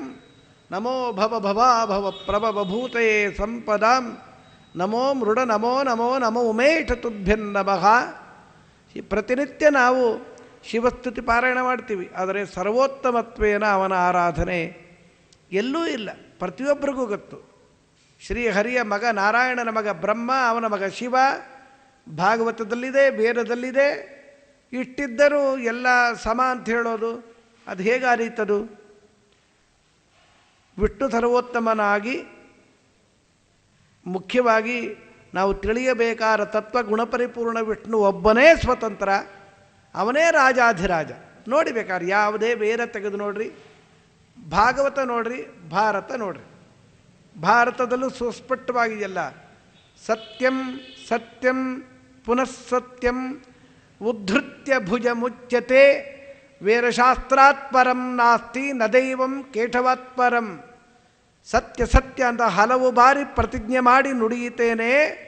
ವೇದಶಾಸ್ತ್ರಕ್ಕೆ ಮಿಗಿಲಾದ ಮತ್ತೊಂದು ಗ್ರಂಥ ರಾಶಿ ಇಲ್ಲ. ಕೇಶವನಿಗೆ ಮಿಗಿಲಾದ ಹಿರಿದೈವ ಇರಲಿಕ್ಕೆ ಸಾಧ್ಯವೇ ಇಲ್ಲ. ಅದಕ್ಕೆ ವಿಷ್ಣೋರತ್ಯುತ್ತಮತ್ವಾರಖಿಲ ಗುಣಗಣೈಹಿ ತತ್ರ ಭಕ್ತಿಂ ಗರಿಷ್ಠಾಂ ಸಂಶ್ಲಿಷ್ಟೇ ಶ್ರೀಧರಾಭ್ಯಾಂ ಅಮೋವಥ ಪರಿವಾರಾತ್ಮನ ಸೇವಕೇಶು ಯತ್ಸಂಧತ್ತೆ ವಿರಿಂಚ ಶ್ವಸರ ವಿಹಕಪ ಅನಂತ ರುದ್ರೇಂದ್ರ ಪೂರ್ವೇಶು ಆಧ್ಯಾಯನಸ್ತಾರತಮ್ಯಂ ಸ್ಫುಟಂ ಅವತಿ ಸದಾ ವಾಯುರಸ್ಮದ್ಗುರುಸ್ತಂ. ಸತ್ಯಲೋಕ ಹೇಗೆ ಬೇಕೋ ಹೇಗಿರಬೇಕೋ ಅಷ್ಟು ಸೊಗಸಾಗಿ ಇತ್ತು. ಎಲ್ಲ ಜನಗಳು ವಿಷ್ಣು ಪರದೈವ ಅಂತ ಆರಾಧನೆ ಮಾಡ್ತಾಯಿದ್ರು. ಧರ್ಮ ಹಾನಿಯೇ ಇಲ್ಲ. ಒಬ್ಬ ವ್ಯಕ್ತಿಯಲ್ಲಿ ಅಧರ್ಮ ಇರಲಿಲ್ಲಂತೆ. ಎಲ್ಲೋ ಇತ್ತು, ನಾ ಹೇಳಿದ್ನಲ್ಲ, ಶಂಭುಕ ಇಂಥವ್ರಿದ್ದರೆ ನಿರ್ನಾಮ ಮಾಡಿದ್ದಾನೆ. ಸುರಾಣಕರು ಅಂತಿದ್ದರು, ತಮೋಯೋಗ್ಯರು ಬಿಟ್ಬಿಡಿ. ಈ ಕಲಿಯುಗದಲ್ಲಿ ಏನಾಗುತ್ತೆ, ಮುಕ್ತಿಯೋಗ್ಯರಾದ ಒಳ್ಳೆಯವರೇ ತಪ್ಪು ಮಾಡೋ ಪ್ರಸಂಗ ಇರುತ್ತೆ. ಮುಕ್ತಿಯೋಗ್ಯರು ಆದರೆ ತಪ್ಪು ಮಾಡಿಬಿಡ್ತಾರೆ, ಇದು ದೌರ್ಭಾಗ್ಯ. ತಮೋಯೋಗ್ಯರು ತಪ್ಪು ಮಾಡಬೇಕು, ಅವ್ರಿಗೆ ಅಧಿಕಾರ ಇದೆ, ತಪ್ಪು ಮಾಡಲಿಕ್ಕೆ ಅವರ ಅವತಾರ. ಮುಕ್ತಿಗೆ ಯೋಗ್ಯರಾದವ್ರು ನಾವೇ ಏಕಾದಶಿ 3 ಹೊತ್ತು ಚಪಾತಿ, ಚಟ್ನಿ, ಇನ್ನೊಂದು ಮತ್ತೊಂದು ಸಾಗು. ಇವತ್ತು ಊಟಕ್ಕಿಂತ ರುಚಿಯಾಗಿತ್ತಾಚಾರೆ ಏನು ಫಳಾರ ಅಂತೀರಿ ಅಂದರೆ, ಅಂದಿನ ಅನ್ನವು ಹಂದಿಯ ಮಾಂಸವು, ಗೊತ್ತೇ, ಸ್ವೀಕಾರ ಮಾಡಬಾರ್ದು. ಎಲ್ಲ ಪಾಪಗಳು ಏಕಾದಶಿ ಅನ್ನವನ್ನು ಆಶ್ರಯಿಸಿಕೊಂಡಿರುತ್ತಂತೆ. ಇವತ್ತು ಊಟ ಮಾಡಿಬಿಟ್ರೆ ಗತಿ ಏನು? ಇವತ್ತು ಊಟ ಮಾಡೋದಲ್ಲ, ಪಾಪ ತಿನ್ನೋದು ಅಂತ ಅರ್ಥ. ಅದಕ್ಕೆ ತಿನ್ನಬಾರ್ದು. ಧರ್ಮಹಾನಿ ಇರಲಿಲ್ಲ. ಗುಣೈಶ್ಚ ಸರ್ವೈಹಿ ಉದಿತಾಶ್ಚ ಸರ್ವೇ. ಅವರವರ ಯೋಗ್ಯತೆಗೆ ಎಷ್ಟೆಷ್ಟು ಗುಣಗಳಿರಬೇಕೋ ಅದೇ ಇತ್ತು, ದೋಷಗಳೇ ಇರಲಿಲ್ಲ. ಹೊಟ್ಟೆ ಕಿಚ್ಚಿರಲಿಲ್ಲ ಯಾರಿಗೂ. ಯಥಾ ಯಥಾ ಯೋಗ್ಯತೆಯ ಉಚ್ಚ ನೀಚಾಹ, ತಾರತಮ್ಯೋಪೇತವಾಗಿ ಉತ್ತಮರು ಉತ್ತಮರೇ, ಇನ್ನು ಅವ್ರಿಗಿಂತ ಮಧ್ಯಮರು ಮಧ್ಯಮರೇ, ಹಾಗಿತ್ತು ಲೋಕದಲ್ಲಿ. ತುಂಟರಿದ್ದರು ಕೆಲವರೆಲ್ಲ, ಬಾಯಿ ಮುಚ್ಕೊಂಡು ಕೂತಿದ್ರು, ಏನೂ ಮಾಡಲಿಕ್ಕಾಗರೆ ಕೂತಿದ್ರು. ಒಬ್ಬ ಯೋಗ್ಯ ಅಲ್ಲಿ ಕೂತಿದ್ದಕ್ಕೆ ಡೆಲ್ಲಿಲಿ ಕಳ್ಳರುಗಳೆಲ್ಲ ಬಾಯಿ ಮುಚ್ಕೊಂಡು ಕೂತಿದ್ದಾರೆ. ಕೆಲವರು ಅಂತಾರಂತೆ, ನಾವು BJPಯಲ್ಲಿದ್ದು, ಅದೇನು ಆ ಪಾರ್ಟಿಲಿ ಇದ್ದಾರಲ್ಲ ಕೆಲವರು ಕಳ್ಳರುಗಳು, ಬೇಕಾದ ಜನ ಇದ್ದಾರೆ, ಪ್ರತಿಪಕ್ಷದಲ್ಲಿದ್ದಾಗಲೇ ಬೇಕಾಷ್ಟು ತಿಂತಾ ಇದ್ವಿ, ಈಗ ಅಧಿಕಾರದಲ್ಲಿದ್ದೇ ತಿನ್ನಲಿಕ್ಕಾಗ್ತಾ ಇಲ್ಲ ಅಂತ ಅಳ್ತಾರಂತೆ ಕೆಲವರೆಲ್ಲ. ಏನು ದೌರ್ಭಾಗ್ಯ ನೋಡಿ. ಅವರು ಆಪರ್ಚುನಿಸ್ಟ್ಗಳು, ಅವ್ರಿಗೆ ಎಲ್ಲಿ ಹೋದರೆ ದುಡ್ಡು ಸಿಗತ್ತೋ ಅಲ್ಲಿ ಹೊರಟೋಗ್ತಾ ಇರ್ತಾರೆ ಕಳ್ರೆ. ಸಮಸ್ತ ರೋಗಾದಿಭಿಹಿ ಉಜ್ಜಿತಾಶ್ಚ. ನೆಗಡಿ ಕೆಮ್ಮು ಬರ್ತಾ ಇರಲಿಲ್ಲ ಅಂತೇಳಿ ರಾಮರಾಜ್ಯದಲ್ಲಿ ಪ್ರಜೆಗಳಿಗೆ. ಮೆಡಿಕಲ್ ಶಾಪ್ ಇಲ್ಲ, ಡಾಕ್ಟರ್ಗಳ ಕೆಲಸ ಇಲ್ಲ, ಏನು ಹೇಳಬೇಕು ಹೇಳಿ. ಸಮಸ್ತ ರೋಗಾದಿಭಿಹಿ ಉಜ್ಜಿತಾಶ್ಚ, ಯಾವ ರೋಗವೂ ಇಲ್ಲ. ಸರ್ವೇ ಸಹಸ್ರಾಯುಷ ಊರ್ಜಿತ, ಪೂರ್ಣ ಆಯುಷ್ಯ ಇತ್ತು. ಆಗಿನ ಕಾಲದಲ್ಲಿ ಎಷ್ಟು ಬದುಕಬೇಕೋ ಅಷ್ಟು 10,000 ವರ್ಷ ಬದುಕಿದ್ರು ಎಲ್ಲರೂ ಕೂಡ. ಎಲ್ಲರಲ್ಲೂ ದುಡ್ಡಿತ್ತು. ಕಳ್ಳತನ ಯಾತಕ್ಕೆ ಮಾಡ್ತಾರೆ ಗೊತ್ತಾ? ದುಡ್ಡಿಲ್ಲದೆ ಕಳ್ಳತನ ಮಾಡ್ತಾರೆ. ಎಲ್ಲರಲ್ಲೂ ದುಡ್ಡಿದ್ರೆ ಪೊಲೀಸ್ ಡಿಪಾರ್ಟ್ಮೆಂಟ್ಗೆ ಕೆಲಸವೇ ಇಲ್ಲ, ಕೋರ್ಟ್ಗಳೇ ಇರಲಿಲ್ಲ, ಪೆಂಡಿಂಗ್ ಕೇಸ್ಗಳು ಎಲ್ಲಿಂದ? ಸರ್ವೇ ಅಜರಾಹ ನಿತ್ಯ ಬಲೋಪಪನ್ನಾಹ. ರಾಮರಾಜ್ಯದಲ್ಲಿ ಎಲ್ಲ ಯುವಕರೇ ಇದ್ದರು, ಮುದುಕರು ಹುಡುಕಿದ್ರೂ ಸಿಗ್ತಾ ಇರಲಿಲ್ಲ. ಅಪ್ಪ ಯಾರು ಮಗ ಯಾರು ಅಂತ ತಿಳ್ಕೊಂಬೋದು ಕಷ್ಟ ಆಗಿತ್ತು. ತಿಳ್ಕೊಡಿ, ಸುಳ್ಳು ಹೇಳ್ತಾ ಇಲ್ಲ ನಾನು, ನಮಗೆ ಐ ಆಮ್ ಕನ್ವಿನ್ಸ್ಡ್ ಈ ವಿಚಾರದಲ್ಲಿ. ದೇವರ ಅನುಗ್ರಹ. ಸರ್ವೇ ಅಜರಾಹ. ಜರ ಅಂದರೆ ಮುಪ್ಪಿಲ್ಲ ಯಾರಿಗೂ, ಎಲ್ಲರಿಗೂ ಬಲ, ಸಾಯೋ ತನಕ ಬಲ. ಆಯುಷ್ಯ ಮುಗಿದ ಮೇಲೆ ಕಂದ ನಾವು ಹೋಗಿ ಬರ್ತೀನೋ, ಸಾಕಲ್ವೇನಪ್ಪ, ಹೀಗೆ ಬದುಕಿದ್ರೆ ಹೇಗೋ, ಯಾವತ್ತು ಹೋಗ್ತೀಯಪ್ಪ? ನಾಳೆ ಮಧ್ಯಾಹ್ನ ನಾನು ಹೋಗ್ತೀನಿ, ನಿಮ್ಮಮ್ಮಂಗೆ ಹೇಳ್ಬಿಡು ಇವತ್ತು ರಾತ್ರಿ ಹೊಟ್ಟೋಗು ಅಂತ. ಹೀಗೆ ಸಾವನ್ನು ಸ್ವಾಗತ ಮಾಡಿ ಹೊಟ್ಟೋಗೋರು. ವಿಧುರರಿರಲಿಲ್ಲ, ವಿಧವೆಯರಿರಲಿಲ್ಲ ಅಂತಾರೆ ಅವರ ರಾಜ್ಯದಲ್ಲಿ. ಯಥೇಷ್ಟ ಸಿದ್ಧ್ಯಾಚ ಸರೋಪ, ಎಲ್ಲರಿಗೂ ಸಿದ್ಧಿ ಇತ್ತು, ಯಾರಲ್ಲೂ ಸಮಾಜ ಘಾತಕವಾದ ದೋಷಗಳಿರಲಿಲ್ಲ. ಎಲ್ಲ ಸ್ಫುರದ್ರೂಪಿಯರು. ಸರ್ವೇ ಸ್ವರೂಪಾಶ್ಚ ಸದಾ ಮಹೋತ್ಸವಾಹ. ದಿನ ಉತ್ಸವ, ನಿತ್ಯೋತ್ಸವ, ನಿತ್ಯ ಮಂಗಳ. ರಾಮರಾಜ್ಯದಲ್ಲಿ ಉತ್ಸಾಹ ಎಲ್ಲ ಜನಗಳಲ್ಲಿ ತುಂಬಿತ್ತಂತೆ. ಮುದುಕರು ನಮ್ಮಂಥವರೇ ಓಡ್ತಾ ಇರ್ತೀವಿ, ಕುಣಿತಾ ಇರ್ತೀವಿ, ಸ್ವಕರ್ತವ್ಯ ಮಾಡಲಿಕ್ಕೆ ಉತ್ಸಾಹ ಇರುತ್ತೆ. ಎಳೆ ಹುಡುಗರ್ರಿ ಆಯಾಸ ಆಯಿತು ಅಂತ ಹೀಗೆ ಕೂತ್ಕೊಂಡ್ಬಿಡ್ತಾರೆ. ಅಯ್ಯೋ ಪ್ರಾರಬ್ಧಗಳ ತಪ್ಪದು. ನೋಡಿ, ರಾಮನ ವಾರ್ತೆ ಕೇಳುವ ಭಾಗ್ಯದಲ್ಲಿ ನಮಗಿಷ್ಟು ಉತ್ಸಾಹ ಇದೆ. ಇನ್ನು ರಾಮನ ಕಾಲದಲ್ಲಿ ಏನೇ ಪ್ರಜೆಗಳು ಹೇಗಿರಬೇಡ. ಇಡೀ ಪ್ರಪಂಚವನ್ನು ಯಾರೇನೂ ಮಾಡಲಿಕ್ಕೆ ಬರೋದಿಲ್ಲ. ರಾಮನ ವಾರ್ತೆ ಕೇಳಿ ಅಭ್ಯಾಸ ಮಾಡಿಕೊಳ್ಳಿ, ಕೇಳ್ತಾ ಹೋಗ್ರಿ, ಅದು ಬಹಳ ಸುಖ. ಅದು ರಾಮ ಅಂದ್ರೆ ಆಯಿತು. ರಾಯಂದ ಮಾತ್ರದೋಳು ರಕ್ತ ಮಾಂಸದೊಳಿಪ್ಪ ಆಯಸ್ತಿಗತವಾದ ಅತಿ ಪಾಪವನ್ನು ಮಾಯವನು ಮಾಡಿ ಮಹಾರಾಯ ಮುಕ್ತಿಯ ಕೊಡುವ ದಾಯವನು ವಾಲ್ಮೀಕಿ ಮುನಿರಾಯ ಬಲ್ಲ ರಾಮ ಎಂಬುವ ಎರಡಕ್ಷರದ ಮಹಿಮೆಯನು ಪಾಮರರು ತಾವೇನು ಬಲ್ಲರಯ್ಯ. ಸಾಮಾನ್ಯ ಜನಗಳಿಗೆ ಈ ರಾಮನಾಮದ ಮಹಿಮೆ ಏನು ಅರ್ಥವಾಗತ್ತೆ? ಬೇಡ. ವಾಲ್ಮೀಕಿ ಋಷಿಗಳು ವರುಣದೇವರು ಮಗ, ಪ್ರಾಚೇತಸ ಅಂತ ಕರೀತಾರೆ. ಅಂಥ ವಾಲ್ಮೀಕಿ ಋಷಿಗಳು ಎಲ್ಲೋ ಬೆಳೆದು ಏನೋ ಆಗಿ ಬೇಡರಾಗಿದ್ದವರು ರಾಮನಾಮವನ್ನು ಹೇಳಿ ಹೇಳಿ ಹೇಳಿ ರಾಮಾಯಣವನ್ನು ಜಗತ್ತಿಗೆ ಕೊಟ್ಟುಬಿಟ್ರಲ್ರಿ. ಯೋಗ್ಯತೆ ದೊಡ್ಡದು. ನಾವೇನು ರಾಮಾಯಣ ಕೊಡೋದು ಬೇಡ. ಈ ಭಗವಾನ್ ಅಂತ ಒಬ್ಬನಿದಾನಲ್ಲ, ಅವನ ಥರ ರಾಮಾಯಣನ ಬೈದೇ ಇದ್ದರೂ ಆಯಿತು, ಎಷ್ಟೋ ಉದ್ಧಾರ ಆಗ್ತೀವಿ. ಸ್ವರೂಪಾಶ್ಚ ಸದಾ ಮಹೋತ್ಸವಾ ಸರ್ವೇ ಮನೋವಾಕ್ತನುಭಿಃ ಸದೈವ ವಿಷ್ಣುಂ ಯಜಂತೆ ನತು ಕಂಚಿದನ್ಯಂ. ಎಲ್ಲರೂ ಕೂಡ ತ್ರಿಕರಣಗಳಿಂದ ಶ್ರೀನಾರಾಯಣನನ್ನೇ ಪೂಜೆ ಮಾಡ್ತಾರೆ. ಇನ್ಯಾವುದಾದೋ ಈಗ ನೋಡಿ, ಪ್ಲೇಗ್ ಅಮ್ಮನ ಗುಡಿ ಅಂತ ಒಂದು ಕಡೆ ಇತ್ತು. ಪ್ಲೇಗ್ ಅಮ್ಮ ಅಂತ ಒಂದು ಗುಡಿ ರೀ, ಪಾಪ ಅದನ್ನು ಪೂಜೆ ಮಾಡಬೇಡಿ ಅಂತ ಹೇಳಲ್ಲ, ಅನಿಷ್ಟ ಹೋಗುತ್ತೆ. ಅದಕ್ಕೇನು ಕೊಡಬೇಕು? ಅವಳು ಸರ್ವೋತ್ತಮ ಅಂತ ಪೂಜೆ ಮಾಡಿಬಿಟ್ರೆ ಹೇಗೆ? ಎಣ್ಣಮ್ಮ ಅದು ಇದು ಎಲ್ಲ ಪಾಪ ಜನಗಳೆಲ್ಲ ಆರಾಧಿಸ್ತಾರೆ. ಇನ್ನು ಶಿರಡಿಗೆ ಅಲ್ಲಿಗೆ ಇಲ್ಲಿಗೆ ಹೋಗಿ ಬರ್ತಾರೆ, ಅರೇ ಸರ್ವೋತ್ತಮ ಅಂದ್ಬಿಡ್ತಾರೆ. ಪವಾಡ ಮಾಡಿದವರೆಲ್ಲ ಕಲಿಯುಗದಲ್ಲಿ ದೇವರು ಸರ್ವೋತ್ತಮ ವಸ್ತು ಆಗಿ ಕೂತ್ಕೊಂಡ್ಬಿಡುತ್ತೆ. ಪಂಚಮಸ್ಕಂದ ಭಾಗವತದಲ್ಲಿ ಒಂದು ಮಾತಿದೆ, ಕಂಕ ಗೃಧ್ರ ಭಗವಟಪುರಾಣಾನ್ ದೇವತಾತ್ವೇನ ಉಪಾಸಂತೆ. ನಾಯಿ ನರಿ ಹದ್ದುಗಳಂತಿರುವ ವ್ಯಕ್ತಿತ್ವವನ್ನು ಕಲಿಯುಗದ ಮಂದಮತಿಗಳು ದೇವರು ಅಂತ ಸರ್ವೋತ್ತಮ ವಸ್ತು ಅಂತ ಆರಾಧಿಸಿಬಿಡ್ತಾರಪ್ಪ. ದೌರ್ಭಾಗ್ಯ, ಕರ್ಮ ಅಲ್ವಾ? ಅದಕ್ಕೆ ರಾಮರಾಜ್ಯದಲ್ಲಿ ಇದಕ್ಕೆ ಎಡೆಯೇ ಇರಲಿಲ್ಲ. ಸಮಸ್ತ ರತ್ನೋದ್ಭರಿತ ಚ ಪೃಥ್ವಿ. ಭೂಮಿಯಲ್ಲಿ ಎಲ್ಲ ರತ್ನಗಳು ಇತ್ತು, ಸಿಗ್ತಾ ಇತ್ತು. ಜನಗಳಿಗೆ ಬೇಕಾಗಿರಲಿಲ್ಲ. ಆಗ ರತ್ನಗಳು ಇಷ್ಟು ತುಂಬಿದ್ದವು, ಊಹಾತೀತ. ರಾಮರಾಜ್ಯದಲ್ಲಿ ಸಮಸ್ತ ರತ್ನೋದ್ಭರಿತ ಚ ಪೃಥ್ವಿ ಯಥೇಷ್ಟ ಧಾನ್ಯ ಬಹು ದುಗ್ಧ ಗೋಮತಿ. ಧಾನ್ಯಗಳು ತುಂಬಿತ್ತಂತೆ, ಎಲ್ಲ ಧಾನ್ಯಗಳು. ಒಂದು ಧಾನ್ಯ ಹುಚ್ಚಾಪಟ ರೇಟ್ ಆಗ್ಬಿಡುತ್ತೆ, ಇನ್ಯಾವುದೋ ಧಾನ್ಯಕ್ಕೆ ರೇಟೇ ಇಲ್ಲದೆ ಹೊಟ್ಟೋಗುತ್ತೆ. ಈ ಕಳ್ಳರುಗಳೆಲ್ಲ ಮಾಡೋದು ಇದನ್ನು ಒಂದೊಂದು ತಿಳ್ಕೊಳ್ರಿ. ಸ್ವಲ್ಪ ಕಾರಣವೂ ಇರುತ್ತೆ, ಅಪೇಕ್ಷೆ ಜಾಸ್ತಿ ಇರುತ್ತೆ ಜನಗಳದ್ದು. ಅದು ಸರಕು ಕಡಿಮೆ ಆದ ಕೂಡಲೇ ರೇಟ್ ಹೆಚ್ಚಾಗುತ್ತೆ. ಅದಕ್ಕೊಂದು ಲಿಮಿಟ್ ಬೇಡವಾ? ಹುಚ್ಚಾಪಟ್ಟೆ ಏರಿಸ್ಬಿಟ್ರೆ ಹೇಗೆ? ಯಥೇಷ್ಟ ಧಾನ್ಯ.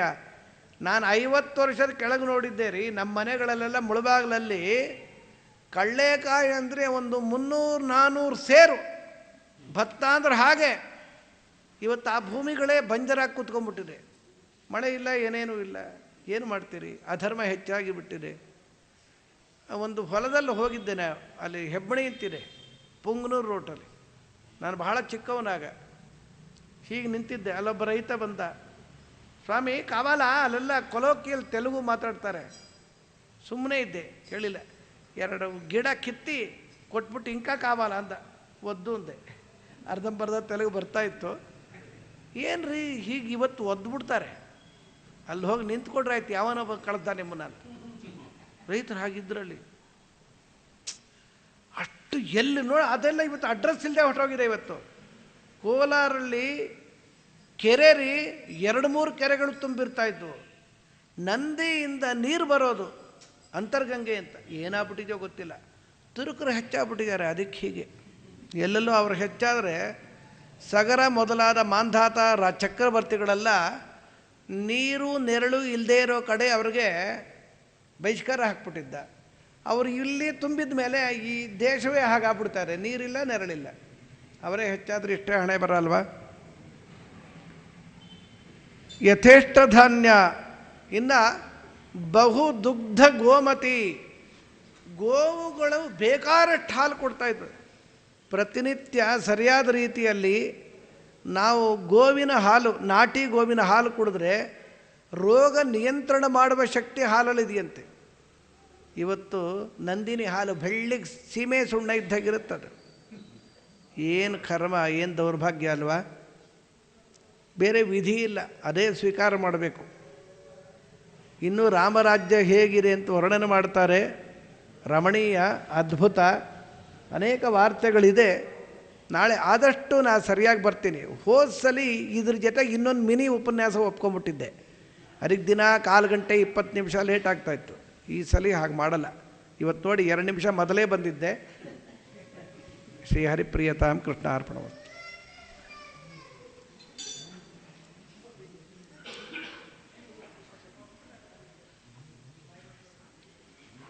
ಹರೇ ವಿಠ್ಠಲ ನಾರಾಯಣ.